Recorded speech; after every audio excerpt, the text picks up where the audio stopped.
Hi అండి, అందరూ బాగున్నారనుకుంటున్నాను. So ఈరోజు ఇంటర్మీడియట్లో ఎంపీసీ గ్రూప్ తీసుకునేవాళ్ళు ఎక్కువ మూడిట్లో మనకి ఎక్కువ అవకాశాలు ఉన్నవి కావచ్చు. ద బెస్ట్ గ్రూప్ అనొచ్చు కూడా. మిగతా వాటితో కంపేర్ చేస్తే అన్ని రకాలుగా ఆలోచిస్తే ఎక్కువ మంది ఎంపీసీ తీసుకుంటాం. ఇది best decision.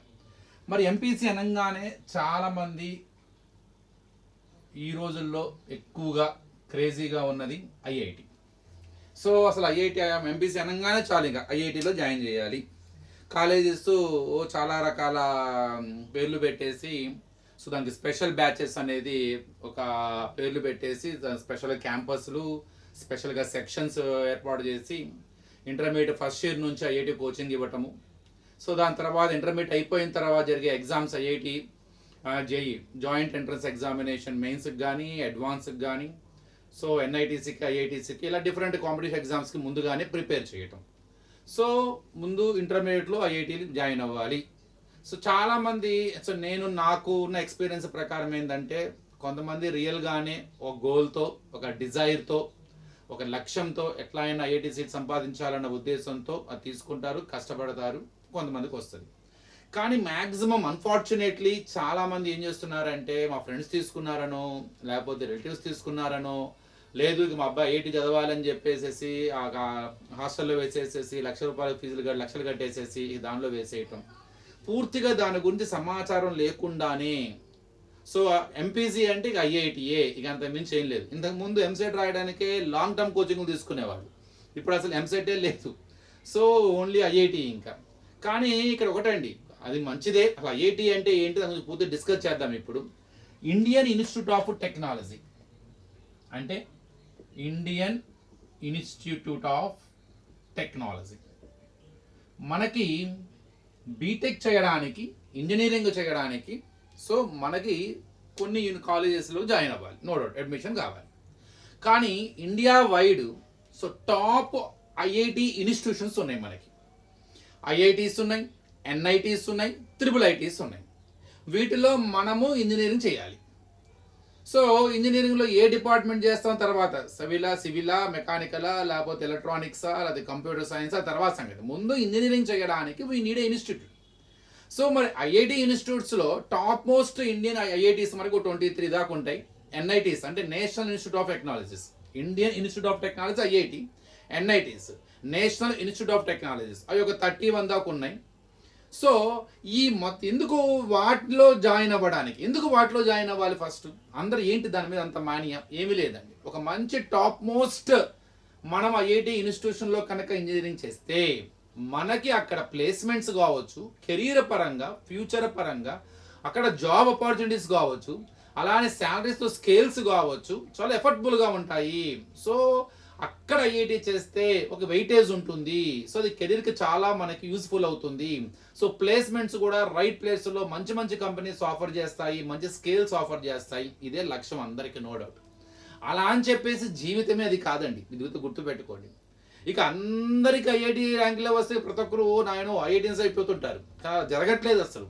Only 1% or 2%, below less than 10% మాత్రమే సో ఐఐటీలో విజయం సాధిస్తున్నారు. అసలు కొంతమంది మన ఐఐటీలో ర్యాంకర్లు వచ్చినా కూడా ఆన్ ఫీల్డ్లోకి వచ్చేసరికి మాత్రం జాబ్లో ఫెయిల్ అయ్యే వాళ్ళు కూడా చాలామంది ఉన్నారు. సో ఎడ్యుకేషన్ అన్నది ఎప్పుడు ఒకటే ట్రాక్లో లేదండి. అలా చేసేస్తారు, మన సర్కమ్స్టాన్సెస్ అలా అయిపోయినాయి. ఇంటర్మీడియట్ ఎంపీసీ తీసుకోవాలి, ఐఐటి కొట్టాలి అంతే. అలా కాదండి అసలు. సో మీరు నార్మల్ బీటెక్ కూడా చేసుకోవచ్చు, మన లోకల్ కాలేజ్లో కూడా చదువుకోవచ్చు, మంచిగా చదువుకొని మంచి కంపెనీస్ ఉన్నాయి. సో మన ఎఫర్ట్స్ అనమాట, మన కమ్యూనికేషన్ స్కిల్స్ బాగా ఉంటే ఎక్కడైనా మనం ఇదవచ్చు. అలానే బీటెక్ వైపు వెళ్ళాల్సిన అవసరం లేదు, ఇంటర్మీడియట్లో డిగ్రీ వైపు వెళ్ళొచ్చు. డిగ్రీలో కూడా చాలా ప్రొఫెషనల్ కోర్సెస్ ఉన్నాయి. మనం ఫ్యూచర్ని డెవలప్ చేసుకోవడానికి కెరీర్ పరంగా మనకి చాలా రకాల అవకాశాలు ఉంటాయి. కానీ అన్ఫార్చునేట్లీ ఏంటంటే ఒక అట్మాస్ఫియర్ని క్రియేట్ చేసేసారన్నమాట. సో ఇంటర్మీడియట్ అంటే బీటెక్ చేయాలి, ఐఐటీలో చేస్తే బాగుంటుందన్న ఉద్దేశంతో ముందు పిల్లల్ని తోస్తున్నారు అందులో. అది తప్పండి. స్టూడెంట్ దగ్గర పర్ఫెక్షన్ అయితేనే, స్టూడెంట్ దగ్గర క్యాపబిలిటీ ఉంటేనే మీ పిల్లల్ని కంపల్సరీగా ఐఐటీలో పెట్టండి. ఐఐటి రావాలంటే చాలామందికి చిన్నప్పటి నుంచి 6th క్లాస్ నుండి ఐఐటి ఫౌండేషన్ ఉన్న వాళ్ళే చేస్తారా అంటే అది కొద్దిగా బెనిఫిట్ అవుతుందండి వాళ్ళకి, నో డౌట్. అది చాలా యూస్ఫుల్ అవుతుంది కూడా. ఒకసారి ఆల్రెడీ వినుంటారు, ఆ కాన్సెప్ట్ తెలియకపోయినా ఆ పేర్లు వింటారు కాబట్టి ఇంటర్మీడియట్లో కొద్దిగా వెళ్ళంగానే ఐఐటి సిలబస్ ఎప్పుడైతే వాళ్ళు ఫేస్ చేస్తారో కొద్దిగా వాళ్ళు కంఫర్ట్ జోన్లో ఉంటారు. చిన్నప్పటి నుంచి ఐఐటి ఫౌండేషన్ లేని వాళ్ళతో కంపేర్ చేస్తే. అలా అని చెప్పేసి ఐఐటి ఫౌండేషన్ లేదు కాబట్టి అసలు ఐఐటి పనికిరాని అనుకోవడం మాత్రం తప్పు. మీరు గనక మ్యాథమెటిక్స్లో, ఫిజిక్స్లో, కెమిస్ట్రీలో, ముఖ్యంగా ఫిజిక్స్ కెమిస్ట్రీ థియరాటికల్ కాబట్టి పెద్ద ఇబ్బంది ఏమి ఉండదండి, అది మనం కొద్దిగా అలా అలవాటు చేసుకోవచ్చు. కానీ మ్యాథమెటిక్స్ అలా కాదు, కంప్లీట్ కాన్సెప్ట్స్ అనేవి చాలా కాన్సెప్ట్స్ డిఫరెంట్గా ఉంటాయి. సో చాలా ఎక్కువగా కొత్త కాన్సెప్ట్స్ మనం ఇంటర్మీడియట్లో ఫేస్ చేయబోతున్నాం. కానీ మ్యాథమెటిక్స్లో గనక మీరు గనక మీకు compulsory if you are truly maths student, if you are the basics in the mathematics, if you know అంటే మీకు కనుక కొద్దిగా మ్యాథమెటికల్ నాలెడ్జ్ బాగా ఉండి మ్యాథ్స్లో కాన్ఫిడెంట్గా ఉంటే మాత్రం, even though you don't have the IIT foundation of 6th class onwards, I'm sure you are able to write IITs. అసలు ఏంటి ఐఐటిలో మనకు సీటు రావడానికి అంటే ఆల్ ఓవర్ ఇండియాలో ఉన్న ఈ ఐఐటి ఇన్స్టిట్యూషన్స్లో సీటు రావడానికి, ఎందుకంటే మామూలు ఇన్స్టిట్యూషన్ కాదండి, టాప్ మోస్ట్ ఇన్స్టిట్యూషన్, ఫ్యాకల్టీ పరంగా కానీ, అక్కడ ల్యాబ్స్ పరంగా కానీ, అక్కడ వచ్చే కంపెనీస్ ప్లేస్మెంట్స్ పరంగా కానీ, అసలు A to Z ఇది టాప్ మోస్ట్ అనమాట. మనకి 23 ఐఐటీస్ ఉన్నాయి, NITs 31 ఉన్నాయి. వీటిలో మనకి అడ్మిషన్ రావడానికి మనకి కొన్ని జాయింట్ ఎంట్రన్స్ ఎగ్జామినేషన్స్ పెడుతున్నారు. అదే IIT JEE, joint entrance examination test. ఇందులో మళ్ళీ 2 ఉన్నాయి, ఐఐటి మెయిన్స్ అలానే ఐఐటి అడ్వాన్స్. ఐఐటి మెయిన్స్ NITస్కు ఉపయోగపడుతుందండి. NITస్లో అడ్మిషన్ రావాలంటే పెద్ద డిఫరెన్స్ ఏం లేదండి. ఒక పర్టికులర్గా కొన్ని ఐఐటీస్లో, ఫేమస్ ఐఐటీస్లో, టాప్ ఐఐటీస్లో వెళ్ళాలి అంటే ఐఐటి మెయిన్స్తో పాటు అడ్వాన్స్ కూడా మనం కంపల్సరీ క్వాలిఫై అవ్వాలి. లేదు నేషనల్ ఇన్స్టిట్యూట్ ఆఫ్ టెక్నాలజీ NITస్లో కనుక మీకు అడ్మిషన్ కావాలంటే కంపల్సరీ ఐఐటి JEE మెయిన్స్లో మాత్రం క్వాలిఫై అయితే సరిపోతుంది. మనం అడ్వాన్స్ రాయాలంటే మెయిన్స్లో 2,40,000 ర్యాంక్ లోపల కనుక ఉంటే దీనికి ఎలిజిబుల్ అవుతారన్నమాట. అసలు అడ్వాన్స్ అయితే ఎగ్జామినేషన్ ప్యాటర్న్ కావచ్చు, ఎగ్జామినేషన్ సిలబస్ కావచ్చు, క్వశ్చన్ నెంబర్స్ కావచ్చు, ఇచ్చే విధానం మొత్తం ఏ ఇయర్కి ఆ ఇయర్ చేంజ్ చేస్తూనే ఉంటారు. ఇదైతే గుర్తుపెట్టుకోవాలి. కానీ ఐఐటి మెయిన్స్ కానీ, ఐఐటి అడ్వాన్స్ కానీ రెండూ కూడా ఇంటర్మీడియట్ సిలబస్ మీదే ఉంటాయి, అంతకన్నా కొద్ది డెప్త్గా ఉంటాయి అన్నమాట. సో ఇవి రావడానికి ఐఐటి JEEలో మెయిన్స్లో కొట్టాలన్నా, లేదా ఐఐటి అడ్వాన్స్లో రావాలన్నా, లేకపోతే IIITs కానీ, కొన్ని పర్టికులర్ బిట్సాట్ కానీ, బిర్లా ఇన్స్టిట్యూట్ ఆఫ్ టెక్నాలజీస్ కానీ, సో గీతం యూనివర్సిటీస్ కానీ, ఇలా పర్టికులర్ కొన్ని యూనివర్సిటీస్ కూడా వాళ్ళు కూడా కామన్ ఎంట్రన్స్ ఎగ్జామ్స్ పెడుతున్నారు. సో ఇలా ఏ యూనివర్సిటీలో మీరు జాయిన్ అవ్వాలనుకుంటున్నా వాటికి కూడా పర్టికులర్గా కొన్ని ఎంట్రన్స్ ఎగ్జామ్స్ ఉన్నాయి, అవి కూడా రాసుకోవచ్చు. లేదు ఆల్ ఓవర్ ఇండియాలో మీకు ఇష్టం వచ్చిన ఎక్కడో చోట ఐఐటీస్లో కంపల్సరీగా టాప్ ఐఐటీస్లో మీరు కావాలంటే కంపల్సరీ ఐఐటి JEE మెయిన్స్లో క్వాలిఫై అయితే NITస్లో వచ్చే అవకాశం ఉంటుంది. అది క్వాలిఫై అవ్వడం మనకి అడ్వాన్స్ రాసే అవకాశం ఉంటుంది. దానివల్ల టాప్ ఐఐటీలో కూడా మీకు సాధించే అవకాశం ఉంది. మరి వస్తుందా? సో కంపల్సరీ వచ్చే అవకాశం ఉంటుందా? సో మనం జాయిన్ అయినంత మాత్రాన, కష్టపడినంత మాత్రాన మనకి కంపల్సరీ ఐఐటీలో ర్యాంక్ కొట్టే అవకాశం ఉందా? ఫస్ట్ ఇది ఇంపార్టెంట్ అండి. మనం ఏం చేస్తాము, సో ఐఐటి బేస్ మీద మనం ప్రోగ్రామ్తో అటాచ్ అవుతాము, కాలేజీలో జాయిన్ అవుతాం. నారాయణో, చైతన్యానో, XYZ కాలేజీ ఎలా ఉంటుంది. ఎప్పుడైనా సరే వీళ్ళు ఏం చేస్తారంటేనండి, ఎప్పుడైతే మనం ఐఐటి ప్రోగ్రామ్ సెలెక్ట్ చేసుకొని కాలేజీలోకి ఎంటర్ అయ్యామో వీళ్ళ మెయిన్ టార్గెట్ ఏంది, ఐఐటీలో ర్యాంక్ కొట్టాలి. సో దానికి అనుగుణంగా వీళ్ళు ఏం చేస్తారు, సో ఐఐటి JEEలో సిలబస్ని సో ఫస్ట్ ఇయర్ నుంచే మొదలు పెట్టేసి ఆ కాంపిటేటివ్ ఎగ్జామ్స్కి సో ముందుగానే డైరెక్ట్గా నువ్వు 10th క్లాస్ అయిపోగానే కాలేజీలోకి వెళ్ళంగానే నీకు మొదలు పెట్టే కోర్స్ ఏంటంటే ఇంటర్మీడియట్ కాదు, డైరెక్ట్గా ఇంటర్మీడియట్లో టాపిక్స్నే తీసుకొని సో దానికి సంబంధించిన కొద్ది బేసిక్ వేస్తూనే, ఆల్రెడీగా మీరు చిన్నప్పుడు చాలామంది ఆ బ్యాచ్లో ఉన్నాడంటే ఎక్కువ మంది ఎలా ఉంటారంటే అన్ని కాలేజెస్లో, అన్ని స్కూల్స్లో 10/10 వచ్చినోడు, ఆ చిన్నప్పటి నుంచి ఐఐటి చదువుకున్నాడు, అలాంటి వాళ్ళు ఎక్కువ గ్యాదర్ అవుతారు అక్కడ. సో వాళ్ళందరూ కొద్దిగా గొప్ప ఐడియా ఉంటుంది కాబట్టి వెంటనే టాపిక్లోకి ఎంటర్ అయిపోతారు. ఆ కాంపిటేటివ్ ఎగ్జామ్స్కి తగ్గట్టుగానే వాళ్ళు ప్రిపేర్ చేయడం మొదలు పెడతారు. సో ఇందులో మనం ఇమడగలమా, ఇది ఫస్ట్. సో ఇది ముందు ఫస్ట్ మనం నిర్ధారించుకోవాలి మన వల్ల అవుతుందా లేదా. ఎందుకంటే ఐఐటి ముందు ఇంటర్మీడియట్లో సిలబస్ని చెప్పరు, డైరెక్ట్గా ఐఐటీస్ JEE సిలబస్ ఏదైతే ఉందో ఇంటర్మీడియట్ టాపిక్స్ అవే తీసుకొని ఆ ఎగ్జామ్కి, ఆ ఎంట్రన్స్ ఎగ్జామ్కి తగ్గట్టుగానే మనకి వే ఆఫ్ ఎక్స్ప్లెనేషన్ ఉంటుంది, వే ఆఫ్ రివిజన్ ఉంటుంది, వే ఆఫ్ టీచింగ్ ఉంటుంది.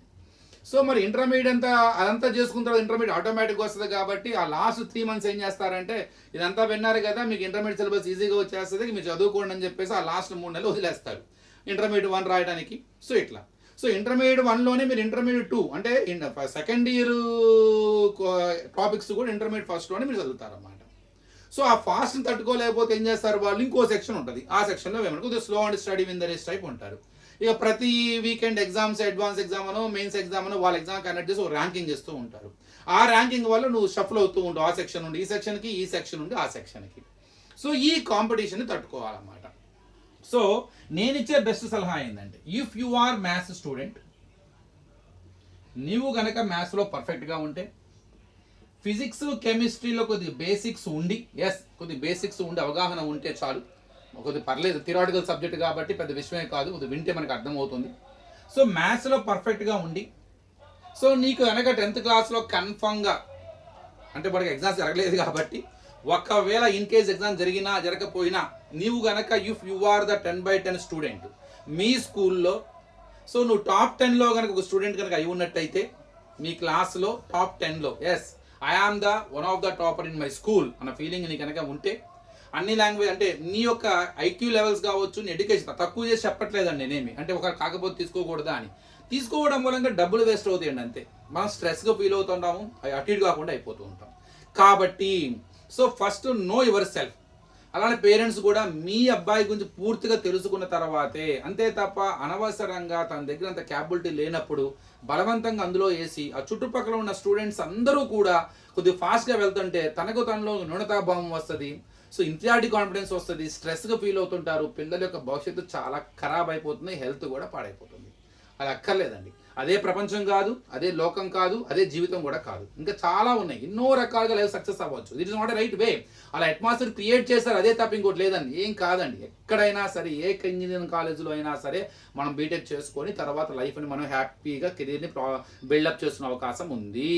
బీటెకే కాదు, డిగ్రీ వైపు కూడా మనకి చాలా ప్రొఫెషనల్ కోర్సెస్ ఉన్నాయి, ఎన్నో రకాల వేస్ ఉన్నాయి మనకి. ఇంటర్మీడియట్ అంటే ఎప్పుడు కూడా ఎంపీసీఏ కాదు, ఐఐటీఏ కాదు. అలా అని బైపీసీ తీసుకోమని చెప్పట్లా మళ్ళీ. సో బైపీసీ ఆల్సో అంటే మ్యాథ్స్ నేను మనం డిస్కస్ చేసాం, మ్యాథ్స్ భయం కాబట్టి బైపీసీ తీసుకోకూడదు. నీకు సైన్స్ ఇంట్రెస్ట్ ఉండి, సో నువ్వు డాక్టర్ అవ్వాలన్న కోరిక నీకు బలంగా ఉండి, కొద్దిగా ఎకనామికల్గా సపోర్ట్ కూడా మీకు దొరకగలిగితే you can go for it, అంతే. అలా అని చెప్పి ఎంపీసీ తీసుకోవద్దు, ఎంపీసీ తీసుకుని ఐఐటీ తీసుకోవక్కర్లా, ఐఐటీ తీసుకోకపోయినా ఏం కాదండి. హ్యాపీగా if you are finished MPC, so నేను ఎంసెట్ రాసుకుంటావు, ఎక్కడో చోట మన ఇంజనీరింగ్ కాలేజీలు చాలా ఉన్నాయి, ఒక సీట్ వస్తుంది, హ్యాపీగా బీటెక్ చేసుకుంటావు. బీటెక్లో మంచిగా చదువుకున్నా కూడా మనకి కంపల్సరీగా మన బ్రైట్ ఫ్యూచర్ ఉంది. మనం దాంతోపాటు ప్యారల్గా ఇంకేదైనా ప్రొఫెషనల్ కోర్సెస్ చేసుకోవచ్చు, చాలా రకాల పద్ధతులు ఉండేదానికి మన లైఫ్ సెటిల్ అవ్వచ్చు. అంతే తప్ప స్టూడెంట్ యొక్క క్యాపబిలిటీ తెలియకుండా అనవసరంగా ఐఐటీలో వేసి మాత్రం ఆ పిల్లవాడి భవిష్యత్తును మాత్రం వాడి యొక్క హెల్త్ కావచ్చు, స్ట్రెస్ పరంగా, మానసికంగా చాలా అతను ఇబ్బంది పడతాడు. సో ఎవరికైతే ఆ క్యాపబిలిటీ ఉందో అతను కన్ఫర్మ్గా, సో ఆ స్టూడెంట్ నిజంగా రియల్ వర్తున్న స్టూడెంట్ అయితే, క్యాపబిలిటీ ఉన్నదని అయితే కొద్దిగా పర్లేదు. సో మెచ్యూర్డ్ పరంగా కావచ్చు, ఐక్యూ లెవెల్స్ కావచ్చు, సో బేసిక్స్ పరంగా కావచ్చు, నాలెడ్జ్ పరంగా కనుక స్టూడెంట్ స్ట్రాంగ్గా కనుక ఉంటే వేసేయండి. సో కొంచెం మంచిగా తనకి వెనకాల పేరెంట్ ఎప్పుడు కూడా కాలేజీతో, లెక్చరర్స్తో తనతో పాటు గ్యాదర్ అవుతూ, ఎందుకంటే కాలేజ్ ఎలా ఉంటుందంటే లైఫ్ కొద్దిగా పిల్లలు డైవర్ట్ అవుతూ ఉంటారు, వాళ్ళ వెనకాలే ఉంటూ వాళ్ళకి మంచి స్ట్రాంగ్గా సో సపోర్ట్ చేస్తూ కనుక వెళితే కన్ఫర్మ్గా ఐటీలో సీటు కొడదాం పెద్ద విషయమే కాదు, నో డౌట్ అందులో. సో ఎందుకు ఇది భయపెడతలేదండి. వర్త్ ఉంటే చాలా ఈజీ, వర్త్ లేకుండా అనవసరంగా అక్కడ వేస్తే చాలా చాలా కష్టం. ఎందుకంటే అది పరిగెట్టాలండి. అసలు నడకలేని వాడిని తీసుకెళ్ళేసి, నడకే రాని వాడిని తీసుకెళ్ళేసి మీరు రేసులో నుంచోబెడితే ఎలా ఉంటుందో అలా ఉంటుంది. ఆ పిల్లడు చాలా ఇబ్బంది పడతాడు. సో నడక రావాలి, పరిగెత్తం తెలియాలి, వాడే రేసులోకి వెళ్ళాలి. So slow and steady win the race type కొంతమంది స్టూడెంట్స్ ఉంటారు. సో వాళ్ళకి తగ్గట్టుగానే ఆ బేసిక్స్ ఇవ్వకపోతే వాడిని తీసుకెళ్ళి అక్కడ కూర్చోబెడితే బలవంతంగా ఇది కోల్పోతాడు, అది కోల్పోతాడు. So whatever finally my conclusion is, if you are IIT student అంటే నువ్వు గనక మ్యాథమెటిక్స్లోను, సైన్స్లో కూడా కొద్దిగా ఇంట్రెస్ట్ ఉండి, if you are above 9.8, so 9.5 దగ్గర నుంచి 10.10 గ్రేడ్ 10 జీపీఏ వచ్చే రేంజ్లో కనుక నువ్వు ఉండగలిగితే, సో మంచి హార్డ్ వర్క్ చేసి ఒక లక్ష్యం పెట్టుకొని కనుక చదవగలిగితే కన్ఫర్మ్గా వస్తుంది. ఇంకో డౌట్, మనం చిన్నప్పటి నుంచి ఐఐటి ఫౌండేషన్ లేకపోతే మనం ఎమడగలమా, మనం చేయగలమా అని డౌట్ వస్తూ ఉంటుంది. మీరు కనుక 10/10, 9.8, 9.7 ఆ రేంజ్ స్టూడెంట్ అయితే, సో ఫౌండేషన్ లేకపోయినా మొదట్లో కొంత ఇబ్బంది ఉండొచ్చండి. కాలేజీలో వెళ్ళిన తర్వాత చిన్నప్పటి నుంచి ఐఐటి ఫౌండేషన్ తీసుకున్నవాడు కొద్దిగా మనకన్నా ఫాస్ట్గా ఉంటాడు. ఆన్సర్ రిప్లై చేసేటప్పుడు వాడు వాయిస్ బాగా వినపడుతుంది. కారణం ఏంటంటే వాడికి చిన్నప్పుడు ఆ పదకొన్ని వినుంటాడు అవన్నీ. కానీ కాన్సెప్ట్ ఈ ఏజ్లో కూడా మనం కొత్తగా నేర్చుకున్నా కూడా వాడితో పాటు సమానంగా అర్థం చేసుకోవచ్చు. మొదటి 2 నెలలు మనం ఇబ్బంది పడే అవకాశం ఉంటుంది, కానీ సో పోను so both are travelling in equal direction. Only and hard work beats talent, అంతే. హార్డ్ వర్క్ కూడా టాలెంట్ని కూడా బీట్ చేస్తుంది. సో ఒక హార్డ్ వర్క్ ఉండాలి, ఒక ప్లానింగ్ ఉండాలి, దాన్ని ఇంప్లిమెంట్ చేయాలి, అంతే. అదే లక్ష్యం పెట్టుకుని ఫోకస్ ఎక్కడా కూడా దెబ్బతినకుండా లెక్చరర్స్తో సమానం ఉండి ఐపీ సిలబస్ను బాగా అర్థం చేసుకుంటూ, ఐఐటి జేఈ సిలబస్ కావచ్చు, ఆ సిలబస్ని మనం పూర్తిగా అర్థం చేసుకొని ప్రీవియస్ పేపర్లు అబ్జర్వ్ చేసుకుంటూ చేస్తే చాలా ఈజీ అనమాట. సో ఇది ఐఐటి. సో ఐఐటి జేఈ అన్నది కావచ్చు, మెయిన్స్ కావచ్చు, అడ్వాన్స్ కావచ్చు, ఇవన్నీ కూడా టాప్ మోస్ట్ ఇండియాలో ఉన్న సో టాప్ ఐఐటి ఇన్స్టిట్యూషన్స్లో అడ్మిషన్ పొందడానికి అనమాట.